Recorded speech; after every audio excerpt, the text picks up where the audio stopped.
السلام عليكم ورحمة الله، يا رب دايما بخير. الشعب المغربي الجميل العظيم والخفاش ما بيهداش، جاي وجايب معايا آراء مختلفة من هنا ومن هنا عن المنتخب المغربي الجميل العظيم صاحب المهارات والقدرات الخاصة. المنتخب المغربي بيقدم كورة عالمية، كورة فعلا يعني تستحق المشاهدة. يعني احنا لما بنستنى ماتش او مباراة المغرب بنبقى مستمتعين، بنبقى عارفين ان احنا هنشوف كرة جميلة، هنشوف كرة حلوة، هنشوف منتخب عربي ومنتخب افريقي بيشرفنا لاول مرة في التاريخ، ودي ما حصلتش من سنين ابدا. كان اي منتخب عربي يصعد كاس العالم يقول لك انا شاركت، اللي هو يعني نلت شرف المشاركه. هو انت رايح علشان تشارك وتاخد على قفاك وتطلع وتقول انا رحت لعبت في كاس العالم؟ هم كسروا القاعده دي، كسروا القاعده دي تماما نهائي، كسروها كده بالشواكيش والبص والكوارث اتكسرت. مفيش الكلام ده. في بيبان جديده للاحلام والطموح اتفتحت على ايدين وباقدام اللاعيبه المغربيه الكبار جدا، اللي لا بيهابوا ولا بيخافوا حد ابدا، واللي بيجي على الرجل بياخد بوش الرجل. تعالوا نسمع ونشاهد ونشوف ايه اللي اتقال وايه اللي بيتقال وايه الكلام اللي ولع الدنيا وشعل العالم، ونرجع تاني. كابتن رشيد، على الورق هايتي هو الأضعف في المجموعة، لا يمتلك أي نقطة ولا لم يسجل أي هدف، ولكن أنت تتحدث قبل قليل تحت الهواء تقول أنه المباراة قطعا ليست سهلة. فأكيد أي مباراة على الورق ممكن المغرب مرشح بقوة باش ينتصر في المباراة بهذه التشكيلة التي تشاهدها أمامك، يعني بتغيير أربعة لاعبين. نعم. أنت تعرف غياب في هذه التشكيلة اللاعب المزراوي ظهير أيسر، واللي أبان على واحد المستوى عالي جدا. نعم. انضباطه التكتيكي وكذلك قوته من ناحية كذلك ديال بناء الهجمات من الوراء من الخلف. لاعب ديوب، واظن بانه ديوب عنده يمكن ورقه صفراء، ما بغاش يضيف لي ورقه صفراء اخرى حتى يكون مهيئ للمباراه المقبله. بديلا عن رضوان حلحال. رضوان حلحال كذلك جديد، لاعب جديد صغير السن، وكذلك دخول المرابط اللاعب الجديد القديم نجم 22 نجم 22 بالضبط، ومع يونس العناوي واراحه اللاعب الشاب الواعد ايوب بوعدي. هو معنا الى العيناوي وهناك في الظهير الايسر انس صلاح الدين بدل المزراوي. انس صلاح الدين بدل المزراوي، لاعب صغير السن كذلك وعنده رجل يسرى. يسرى. ايوب الكعبي اشراكه في هذه المباراه. الحين المغرب يلعب، يعني هناك بين بان الهويه المغربيه فيها يعني مرونه في المنظومات اللعب. اليوم المغرب يلعب مهاجم صريح، نعم، اللي هو ايوب الكعبي، ورجوع السيباري لمكانه الحقيقي اللي يلعب فيه، يعني هو رقم 10. هذا هو التغيير اللي وضعه، وكان متوقع باش تغيير هذا التغيير. بس تلعب امام منتخب طبعا اكيد انه سينحسر يعني في الدفاع، اكيد وانت تبحث عن تسجيل عدد اهداف عشان تاخذ الصداره وتلعب ممكن مع يعني ثاني المجموعه. هذا هو بيت القصيد احتلال يعني الرتبه الاولى او الثانيه، علما بانك حتواجه في المجموعه اللي فيها هولندا وفيها اليابان يعني مباشره. فهناك كيبقى الاختيار. من تختار انت؟ انا اختار هولندا بالحقيقه. لا والله تختار هولندا اسهل من اليابان؟ اختار هولندا بحكم بان اللاعبين يعني يمارسوا مباشره مع هذه اللاعبين. انت تعرف السيباري صح ويعرفون الدوريات الاوروبيه 4 لاعبين تقريبا 3 لاعبين في ايندهوفن. طيب بروح لسامي الجابر. ابو عبد الله، إراحة الأسماء هل تشوف أنه مناسب في مثل هذه المباراة، وأيضا إعطاء فرصة لتغيير شكل المغربي قبل خوض دور ال 32؟ لو لاحظت عبد الرحمن، هو ما هو بمسألة، هو تغيير في التكتيك أولا وليس في إراحة اللاعبين. عملية التدوير في دوري المجموعات صعبة جدا لأنه تغيير المراكز، لكن هو تغيير في طريقة اللعب. زي ما تفضلتوا قبل شوي، تكلم عن لم يلعب بمهاجم صريح، كان الصيباري هو اللي يلعب ويعتمد في المباريات الأولى على التحولات السريعة، ويعتمد أيضا على القوة البدنية في الارتداد، واللاعبين المهاريين كإبراهيم دياز والخنوس على اليسار. صح. لكن انت لو تلاحظ في المباراتين اللي خاضتها المغرب، خاضت مباراه على المستوى البدني قوي جدا. نعم. جدا مع البرازيل واسكتلندا، وخصوصا مع اسكتلندا في المباراه الثانيه. اللاعبين لم يتم تغييرهم، كاشرف حكيمي لاعب قوي جدا وينشط، وايضا يعني في الاونه الاخيره يمكن لم يشارك مع باريس سان جيرمان الا في النهائي تقريبا. ابراهيم دياز اللي لم يشارك ايضا مع ريال مدريد في هذا الموسم بشكل كبير، لذلك عمليه، لكن عمليه تدوير في على اليسار لمزراوي اللي لعب السنه هذه ايضا في المان يونايتد، لكن ايضا على بال انه ممكن يكون البطاقات الملونه لها دور، الاحتفاظ بالاسماء، ايضا على مستوى قلب الدفاع مشاركه ايوب الكعبي اليوم اللي قد يكون له ايضا حاجه في المباريات القادمه، لنعرف الالعاب الهوائيه متمكن في عمليه صحيح. تسجيل كراس حربه مثالي. لا، المغرب متوازن ومتوازن جدا، لكن الشيء اللي انا اتفق معه ان شاء الله باذن الله ناس كتيره بتتكلم ان ممكن نقابل هولندا المنتخب المغربي، ممكن في ناس بتقول كده، او على حسب لسه يعني حسب ترتيب المجموعات.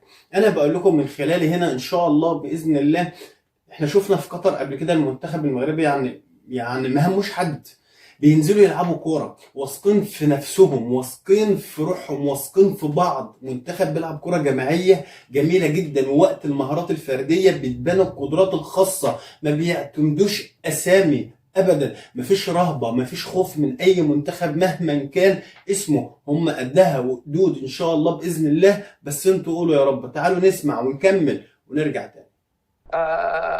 معكم فيه اللي هو مع رشيد. وهذا اي مباراه في كاس العالم ليست سهله، نعم، والمفاجآت وارده. صحيح. لذلك منتخب المغرب اعتقد العقليه الموجوده لديه عقليه كبيره وكبيره جدا، انه لا يعتبر هذه المباراه مجرد لاحراز الاهداف الكثيره امام هايتي، لا، هي مباريات، لانه البرازيل احرزت فقط 3 أهداف. نعم. اسكتلندا فازت ايضا بهدف واحد. نعم. وهايتي قدمت مستوى جيد يعني نظرا لاول مشاركه. فعلا لكن عمليه اراحه ابو عدي اعتقد انه عمليه مهمه جدا. صحيح. لانه اللاعب نعم بذل مجهود، وكان واحد من الاسماء اللي موجوده مفاجاه في البطوله، اولا لصغر سنه، وايضا للثقه الكبيره اللي لعب فيها، وعمليه الربط والتوازن اللي قام فيه في منتخب المغرب. لم نشاهده في 2022. صحيح. لم نشاهده في اي منتخبات. حقيقه ادى ادوار، وفوق انه ادى ادوار، لاعب دائما احس فيه انه يعمل بجد في كل مباراه، وايضا له اهداف كبيره جدا. جميل. وعقليه على مستوى كبير. جميل. على كل احنا مكملين اكيد والحديث عن المنتخب المغربي، وهذه هي المواجهه ايضا المهمه التي ترسم ملامح مستقبل المغرب في هذه البطوله. لكن فاصل، وبعد الفاصل نستكمل الحوار. نادينا 2026 حياكم الله من جديد. ما زلنا نتحدث عن المنتخب المغربي والمباراة القادمة أمام هايتي. خلونا نروح نشوف وش توقعات الجماهير المغربية لمواجهة منتخبهم أمام هايتي. الثالث حتى هما يكونوا فيه رجال كومسا باش نحققوا واحد النتيجة. بغينا نتيجة الفوز باش نتأهلوا للدور الثاني ان شاء الله. كنتمنى ان شاء الله تكون 2-0 ان شاء الله. ان شاء الله 3-0. الماتش الجاي مع هايتي غادي يكون 2-1 ان شاء الله. هايتي ممكن تكون 2-0، ولكن ما خصناش ننساو بان اللقاء ديال هذه الدوره هو اللقاء اللي كان مع البرازيل، وخلى اثر كبير على المنتخب، عليها ما قدمش الاداء اللي هو ممتاز في من الاهم هو 3 النقاط. هايتي تاهي في الجيب ان شاء الله، غادي يكونوا هما يلعبوا الريكبي. نقول لنا 2-0 ان شاء الله كامل. 3-0 وتيمويته، وغنضربوا هايتي وغندوزوا ان شاء الله، وغنلعبوا مع هولندا شي غنربحوها، وغندوزوا غنديو كاس العالم. المباراه الجايه ان شاء الله هذه المره غنوصلوا ل2. دابا بقينا 1-1 افيك لو بريزيل، دابا 1 افيك اسكتلاند، دابا ان شاء الله افيك هايتي سافا اتر يعني غنوصلوا ل2 سور 2-1 هذه المره. بس طيب، هذا كان طبعا حديث الجمهور المغربي، واحنا للامانه يعني خلينا نكشف السر، الكلام اللي ما نفهمه كان يترجم لنا كابتن رشيد، لكن الان ترجم لنا وضع المنتخب المغربي والفترة الحالية التي تعيشها المنتخبات ليست كما سبق في كأس العالم. لديهم يعني فترة استشفاء أعلى من السابق. كان سابقا تقريبا كل 3 أيام مباراة، أو بين المباراة والمباراة 3 أيام ارتياح، الآن 5 أيام وأكثر استشفاء أعلى. فأكيد بأنه حتى تكلمنا وشاطرني الرأي أخويا سامي، أظن بأنه الفترة حاليا مش فترة كبيرة، ولكن الخوف من أخذ بطاقات حتى يكون مهيئ للمباراة المقبلة. وهناك جانب اخر جد مهم، لان عمليه الاستشفاء كتتم في 72 ساعه على الاكثر، يعني والحين تلقى 5 ايام الى 6 ايام من مباراه لمباراه. ولكن هناك جانب اخر اظنه بانه لما تلعب ضد البرازيل ما تحتاج بان تحفز اللاعبين، لان البرازيل هذه ولا فريق كبير، ولكن هايتي الخوف من ان اللاعبين، وهذا باش تكلم سامي من الناحيه النفسيه ومن الناحيه الذهنيه، اللاعبين يوضعوا رجلهم في الارض، يعني ما يستصغروا الفريق هايتي. نعم. فريق هايتي كذلك خلق مشاكل بالنسبه لاسكتلندا، وممكن يخلق مشاكل بالنسبه للمغرب كذلك. فاظن بانه هذا الشيء جد مهم. نعم. واكيد لما تكلمت كذلك من قبل، واسمح لي بهذه النقطه، لما تكلمت يجب الاستفاده من الاساطير. انا سامي كذلك متذكر في 94 لما سجلتي على المغرب، انا ذاك كنا كذلك سامي خرجنا بواحد الاحباط. سامي للحين ترى بقلبه يقول. والله ولكن ليش لما سجل اي سامي انت لعبت في 86. انا من جيل بدو الزكي، يجي لهذا في 86. لعبت في 86 بعدين تاهلت والثانيه تاهلنا في 94. وتعرف بانه ذوك الاساطير اللي كانوا انذاك هم موجودين يعني في الاداره التقنيه الوطنيه المغربيه، وهذا استراتيجيه اعتمدت على هذا الاساس. تلقى يعني في المكتب الجامعي موجود عزيز بودرباله والتيمومي، في فتره من الفترات كان حجي وهادو عندهم كرات ذهبيه افريقيه، حجي كان كذلك، واحنا كذلك كنا مستشارين، انا ولا الكابتن بدو الزاكي ولا فتحي جمال اللي هو المدير التقني حاليا واللي يسهر على كل المنتخبات. يعني هناك استراتيجيه، ولكن استفدنا من الماضي وجلسنا وعملنا انتقادات ذاتيه لانفسنا. نعم. وعملنا استراتيجيه عمل، ولكن تحت رؤيه ملكيه، في رساله ملكيه اللي كانت خارطه واضحه المعالم، واختيار العناصر، اختيار كذلك رئيس اللي هو يعتبر قائد اللي هو فوزي قجع، ولكن اخذ كل التقنيين يعني وشكل فريق عمل. هذا هو المقصود. بالنهايه اثمر، النتائج اصبحت ايجابيه، واصبحنا نتكلم حاليا على الهويه المغربيه. نعم. بالرغم ان اللاعبين يلعبون برا، ولكن هناك هويه مغربيه. نعم. يعني كل المنتخبات تلعب بنفس الشكل. يعني الحال موجود في اقل من 17 سنه لاعب صغير لعب كاس افريقيا يعني الاخيره ولعبوا فيها النهايه، هو يسمى بميسي المستقبل. ممكن تشوفوه، اسمه ابراهيم كذلك، كابراهيم دياز. ممتاز، رائع جدا هذا اللاعب. خليني بس طبعا اسمع كلامك ابو عبد الله وردك بشكل سريع على حديث الكابتن. يطالب بوجود يعني الاسماء التي خدمت الرياضة الوطنية في كل الدول العربية إلى يعني سواء كانت مناصب أو حتى الاستشارة بشكل مباشر. الحديث لك أبو عبد الله بشكل سريع.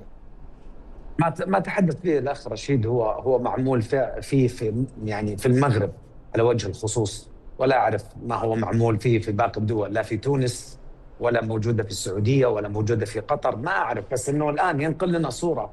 لكن ما أعرفه على وجه الخصوص إنه يعني الرؤية الملكية الموجودة في المغرب وهذه ردة الفعل كانت من بعد كأس العالم 2018، وتم أيضا تشكيل لجان كبيرة لعمل دائما لعمل منتخب قوي. وأيضا لا نعرف يعني نعرف أنه ما شاء الله هناك جالية مغربية موجودة في هولندا، في إسبانيا، في فرنسا. هذه الجاليات أكيد بتكون إذا ما كان في متابعة من الجامعة المغربية، إذا ما كان في سكاوتينج اللي هو كشافين على مستوى كبير موجودين، أكيد لن تصل لهذه النخبة. لكن هذا هو العمل الحقيقي، لأنك أنت اليوم اختصرت الجامعة المغربية، اختصرت مشروع كبير جدا يا أبو نورة، لو تعطيني بس بشكل سريع عبد الله سمحت. في أكاديميات وما أكاديميات، لكن تكونوا في مستوى عالي جدا في أوروبا، واستطاعت الجامعة المغربية أن تتابعهم وأيضا تطورهم. نعم. بل هناك لاعبين آخرين في أكاديمية محمد السادس كذلك، واللي خرجوا من المغرب. نعم. خرجوا لعبوا في أوروبا كذلك. خلي بس يعني بشكل مباشر عن توقعك لنتيجة المباراة المغرب أمام هايتي. فما تهمنا النتيجة أكثر، أهم شيء الفوز. أهم شيء الفوز. جميل. أبو عبد الله توقع نتيجة أنا بجيك الحين فهد. أبو عبد الله كم تتوقع النتيجة أو تتوقعها وين تروح؟ والله ما شاء الله كل المغاربه قبل شويه توقعوا تقريبا 2-1 يقولون 2-1 2-1 انت معاهم. النتيجه سامي النتيجه لازم سامي عبد الله النتيجه اللي تخولنا اللعب ضد هولندا مش ضد اليابان. هو يبغى يلعب ضد هولندا. اذا الجماهير المغربيه فعلا عندها هذا الإحساس اللي تنقله للجميع، وإن تبغى تفوز 2-1 حتى تقابل هولندا. ها فهد؟ والله المنتخب المغربي قاعد يقدم كرة جميلة، يمتعنا بصراحة، واتوقع انه بيفوز باريحيه في المباراه هذه، لان على القوه الهجوميه اللي شفناهم اليوم يمكن لعب 4 مهاجمين، لا تنسى عنده اظهره مهاجمين ايضا اللي هو حكيمي وعندك صحيح فريق يعني يقدم نفسه بشكل كبير، واتوقع انه بيفوز بنتيجه اكثر من هدفين اتوقع.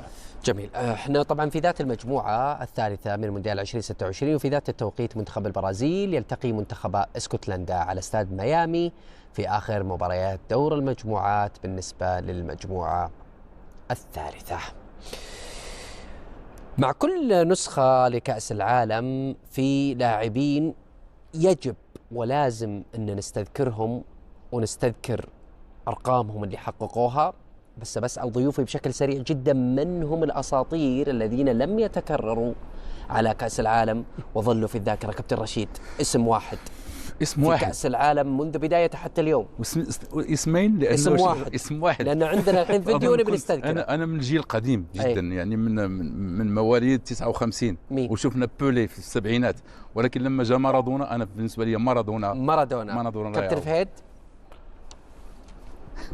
اتوقع اللاعب اللي كنت استمتع لما اشوفه يلعب في كأس العالم رونالدو البرازيلي، رونالدو الظاهرة نازاريو.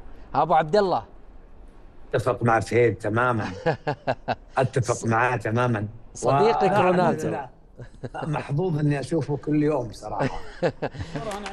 قبل السؤال خل بس بروح لابو عبد الله، بجيك الحين بفرد لك المساحه.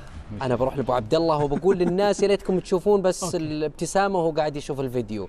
طلع اللاعب اللي يعني تم اختياره حتى بتسريحه شعره الغريبه. ابو عبد الله، رونالدو نازاريو. بعود الى فينومينا صراحه. اللقب اللي عنده 94 18 سنه، وكارلوس البرتو باريرا ما اشركه، وكانت والدته تصر على انه يشركه حتى لو دقائق بس، لكن هذه بدايه.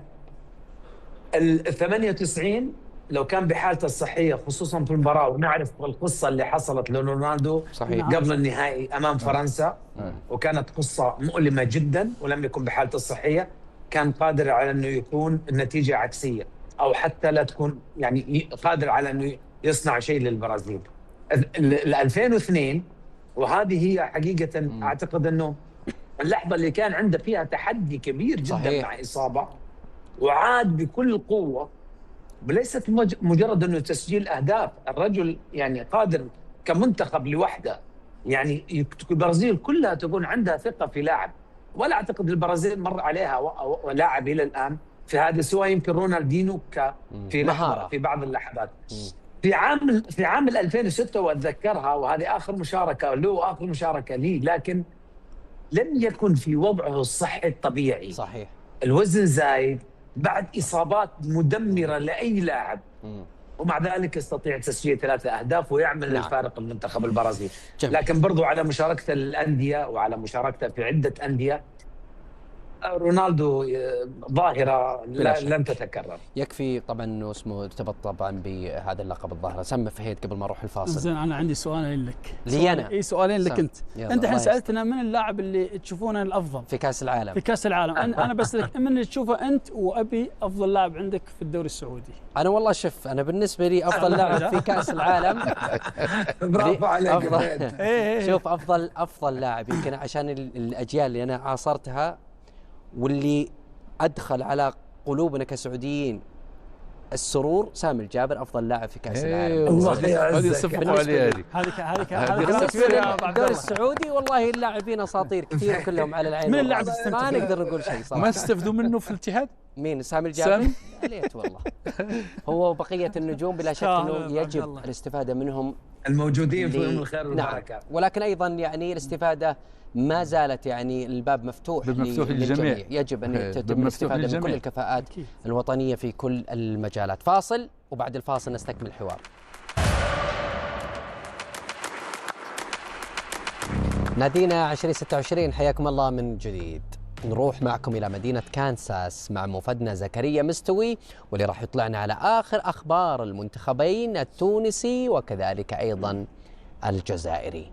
قلب مدينة كانساس، واحدة من المدن التي تشعر فيها فعليا بأجواء كأس العالم من خلال المجسمات وأيضا من خلال الملصقات عبر مختلف المناطق، سواء تعلق ذلك بالمطار أو منطقة الجماهير أو كذلك الشوارع العامة للمدينة، التي من المرتقب أن تحتضن غدا مباراة المنتخب التونسي الأخيرة في هذا المونديال ضد المنتخب الهولندي. اليوم مساء المنتخب التونسي سيخوض الحصة التدريبية الأخيرة قبيل المباراة ضد المنتخب الهولندي. من المرتقب أن تكون هنالك بعض التغييرات لتشكيلة إيرفي رونار وإشراك بعض اللاعبين الذين لم يكن لهم حضور في المباراة الأولى والمباراة الثانية. للمعلومة أيضا ربما من شدة خيبة جماهير المنتخب التونسي، عدة جماهير تونسية حاليا تقوم ببيع التذاكر الخاصة بها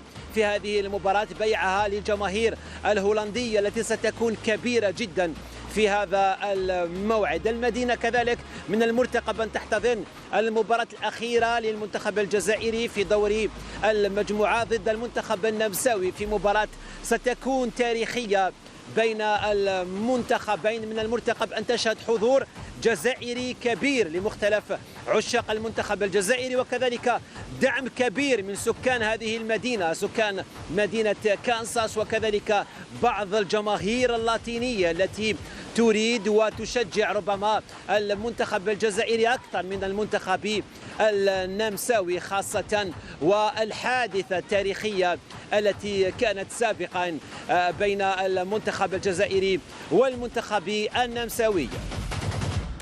شكرا زكريا، يعطيك الصحة على هذه المجهودات اللي دائما تقدمها وتطلعنا على آخر المستجدات وتحطنا أيضا بالصورة في كل الولايات. كابتن رشيد، المنتخب التونسي ودع وأيضا يعني بكل أسف صراحة لم يقدم المستوى المطلوب، وتلقى يعني مجموعة كبيرة جدا من الأهداف، 9 أهداف ولجة مرماه، ولكن في ذات التوقيت يرغب أن يظهر وجه جيد للجمهور التونسي، الذي هو بالمناسبة حسب حديث زميلنا زكريا أنه الجمهور التونسي أصبح يبيع التذاكر الخاصة فيه للجمهور الهولندي.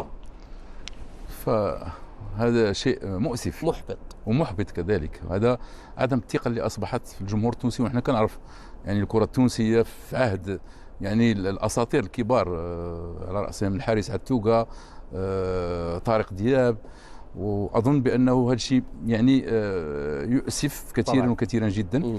أظن بأنه لهذه الدرجة بأن الجمهور التونسي ما يحب يشاهد المباراة ديال المنتخب، علما بأنه هو موجود هناك في أمريكا من هذا الشيء، ولكن يجب الخروج يعني بصورة جيدة ومشرفة حتى ممكن يغيروا الصورة هذه. وأكيد من بعد الدخول إن شاء الله يكون واحد التقييم، والتقييم يكون موضوعي وتقييم يكون جاد، وأظن بأنه يقدروا لأن ممكن يرجعوا. وهذه فترة اللي أظن بأنها طالت بالنسبة للمنتخب التونسي.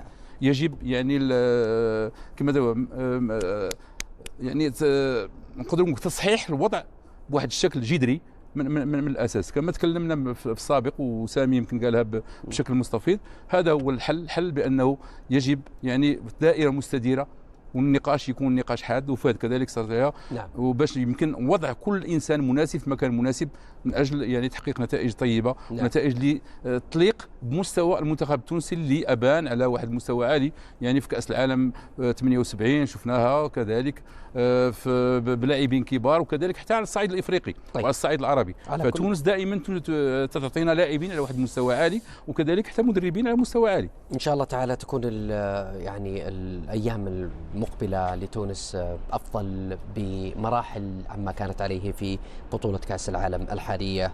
كابتن فهيد، الجزائر أيضا أظهرت وجه جيد أمام الأردن، وعادت بعد الخسارة أمام المنتخب الأرجنتيني بالفوز، وأيضا إحياء الأمال والحظوظ للتأهل في مباراتهم القادمة. استعدادات جيدة، وعلى أهبة الاستعداد يظهر محارب الصحراء.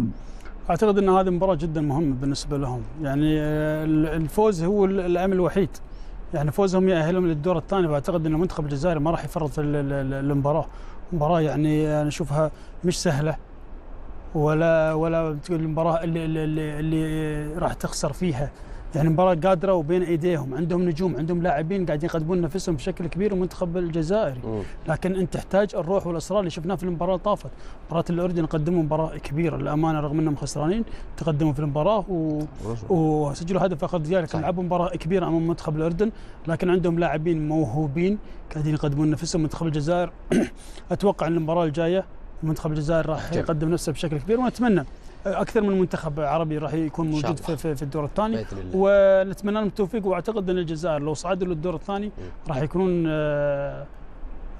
فريق صعب على الفرق الاوروبيه، خصوصا ان اكثر لعيبتهم يلعبون في الدوريات الاوروبيه ومتمكنين، ويكون ايضا يعني المستوى تصاعدي. مستوى تصاعدي صحيح. نعم. اليوم عند 4 من فجر هذا اليوم المجموعه الاولى تنهي مبارياتها في دور المجموعات بلقاءين في نفس التوقيت. اللقاء الاول سيجمع منتخب تشيك ومنتخب المكسيك على استاد مكسيكو سيتي. اللقاء الثاني يجمع منتخب جنوب افريقيا ومنتخب كوريا الجنوبيه على استاد مونتيري. وهذا هو ترتيب المجموعه الاولى قبل ان تلعب المباراتين الاخيرتين. ابو عبد الله، وصلنا الى مرحله اللعب في يعني الجوله الاخيره من دور المجموعات، وقضيه لعب مباراتين بذات التوقيت يشعرك ان المونديال اخذ المنعطف الاخير. صحيح مضت تقريبا 3 أسابيع، نحن في الجولة الأخيرة من دوري المجموعات. وفي طبعا على مستوى الفيفا يرى أنه البطولة بطيئة، لأنه ما شاء الله عمل جبار. نعم. على مستوانا احنا كمتابعين وعندنا شغف نرى أنه المباريات يعني دوري المجموعات بينتهي قريبا. نعم. على العموم منتخب الجزائر فعلا الوصف لمباراته أمام النمسا اللي هي في حادثة 1982. واعتقد مراسل نادينا يعني ذكر الحادثة من بعيد، ولكن هي حادثة لا تنسى أبد لكل الجزائريين. صحيح. وهذه كانت في مباراة ألمانيا ومباراة النمسا. صحيح. عندما تآمرت على الجزائر وكان التعادل نعم. يخدم الفريقين، وأيضا كانت الجزائر تستحق أكثر من ألمانيا والنمسا، وكانت في 1982 بذاك الجيل الذهبي الذي لن ولم يتكرر أنها قادرة أن تعمل شيء في هذاك المونديال. جميل. ولكن إن شاء الله الثأر سيكون في مباراة إن شاء الله. إن شاء الله. شكرا جزيلا لك كابتن سامي الجابر من ميامي، كابتن رشيد الطاوسي النجم المغربي الكبير، وأيضا الكابتن القطري الكبير فهيد الشمري. شكرا لكم جميعا. وصلنا للختام. غدا إن شاء الله تعالى نلتقيكم مجددا عند 4 عصرا مع الزميل عبد الرحمن الحميدي وضيوف كوكبة النجوم العرب. تصبحون على خير، في أمان الله. بقول لكم المنتخب المغربي طبعا في ناس شماتين، ناس الصفار مالئ قلوبهم من جوه، يعني بيستنى لهم ان هم يخسروا، بيستنى لهم اي نتيجه سلبيه. طبعا ربنا مش هينولها لكم ابدا ابدا. انضفوا من جوه، يعني بدل ما تفرحوا تتعلموا منهم الكوره، تعلموا منهم ازاي تبقوا في الحتت الكبيره. منتخب تصنيفه الخامس عالميا، يعني مش مشرف نفسه بس، مشرف القاره كلها. يلي ما بتفهموش، مشرف القاره كلها. منتخب له احترامه وله تقله وله وزنه وله تقديره. اكبر المدربين والمحللين في العالم بيعملوا له حساب وحساب، وكله بيتكلم وكله بيتوقع ان شاء الله هيبقى في المباراه النهائيه وهيوصل لبعيد، وحقه يوصل لبعيد. ان شاء الله هنشوفها ان شاء الله باذن الله هتحصل. منتخب جميل جدا، يمتعك هو بيلعب. منتخب ما بيعتمدش حد، بينزل مفيش حاجه اسمها ان انا نازل أأمن ودفاع وافضل 90 دقيقه مقفل من ورا، ما بعديش نص الملعب بتاع الخصم. مفيش الكلام ده. بيلعب اي حد، بينزل هو اللي بيبغته بالهجوم وبيزنقه في ال18، بيديله علقه موت. هم دول يعني اللعيبه الكبار، وهي دي المنتخبات الكبيره اللي بتنزل تزنق الخصم في ال18 عندهم، وتنزل فوقه ضرب عرضيات وشوط من بره ال18 ومهارات وترقيص ومثلثات وانتوهات وسيروهات وحاجات وعرضيات. هم دول المنتخبات الكبيره اللي لازم كلنا نتعلم منهم. لازم ان شاء الله باذن الله. هم قدها وقدود، هيقابلوا اي حد هم قدها وقدود. احنا بقينا واثقين فيهم، وهم طمعونا في كده من اللي احنا شفناه منهم قبل كده في قطر. طمعونا في كده وبقينا مصدقينهم. وماشيين وراهم واحنا مغمضين، ان شاء الله هيعدوها باذن الله. في نهايه الفيديو ده انا استمتعت، ويا رب انتوا كمان تكونوا اتبسطتوا واستمتعتوا. وفي النهايه قبل ما انهي الحلقه بتاعتنا الجميله بتاعت النهارده، حابب اقول لكل واحد خسيس، لكل واحد ندل، لكل واحد من جوه منه مش نضيف ومليان صفار بيستنى صوت المنتخب المغربي او بيقول انا مش هشجع المنتخب المغربي، احب اقول لك المنتخب المغربي هيكمل زي ما هو، ربنا يوفقه ان شاء الله. اما انت ان شاء الله عنك ما شجعت. سلام.